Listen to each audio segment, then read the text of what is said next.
supervising Manson, when he became exactly what, or he was able to do exactly what the MK Ultra program had been trying to create and do for, at that point, about 15, 17 years.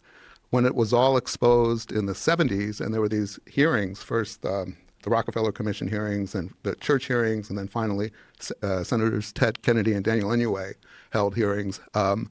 The CIA admitted that they had done this, but no one would say exactly what they did. All the records had been destroyed when the two people who ran it, Richard Helms, who had become the director of the CIA in the 60s, and Dr. Sidney Gottlieb, who was kind of the mad scientist who had supervised they had safe house.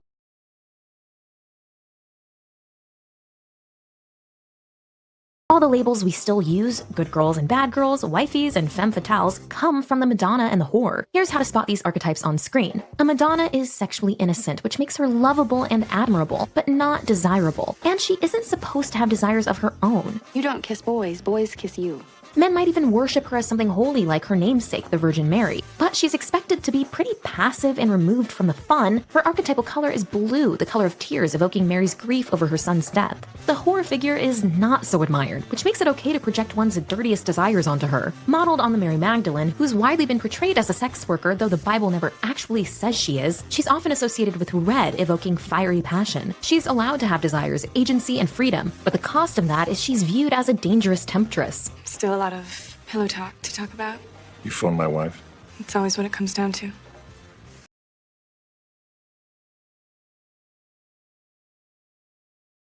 It truly is. Now we're dancing on the stairs. Literally. Like Joaquin Phoenix. Literally. I dance monkey dance for anything. I literally describe myself as like a paid jester. It's essentially who I am. You know what I mean? The little bells on Yeah, your I said, what's the feet. difference? I woke up before I am, painted my face, and now I'm here. Right. You know what I mean? It's the same, it's the same shit. It truly is. So how would you say you've liked the transition now from working at the bank? Oh, I miss the bank every day. That's what to say. Sorry, bleep that. I literally, like, when I say, like, it's the happiest I've ever been. Yeah. And that every day, even in the moments where I'm like, I really don't want to do the XYZ thing. It's like, Yeah. well, would you rather be chained to the corporate desk? Oh my God. No, I Same. wouldn't. Same when I wake up, I'm like, I have 2 brand deals to film this Look, morning. oh. I'm like, instead of going to work and sitting in gridlock, Literally. for 2.5 hours one way. Yeah, my joints locking up because I haven't moved in 6 hours. Yeah.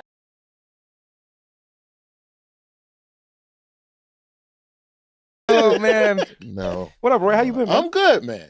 It's been a minute. It's been man. too long. We text, but we don't get to this. You know what I was thinking the other day is one of the things no one tells you about the relationships you'll form working in like an office is that you get so used to people being in your life. You take for granted that they'll always just be there. Every morning, I woke up and within a few hours of waking up, I would see Roy Wood Jr.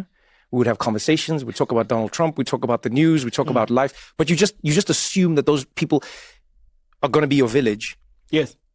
And then you leave the village of work and then the people are just gone. Now, you know what's funny? I still see David Kabuka in my neighborhood. Yeah, but David's that guy. He David just is he's the most employed homeless person I know. I'll see like Daily Show employees just out and about now.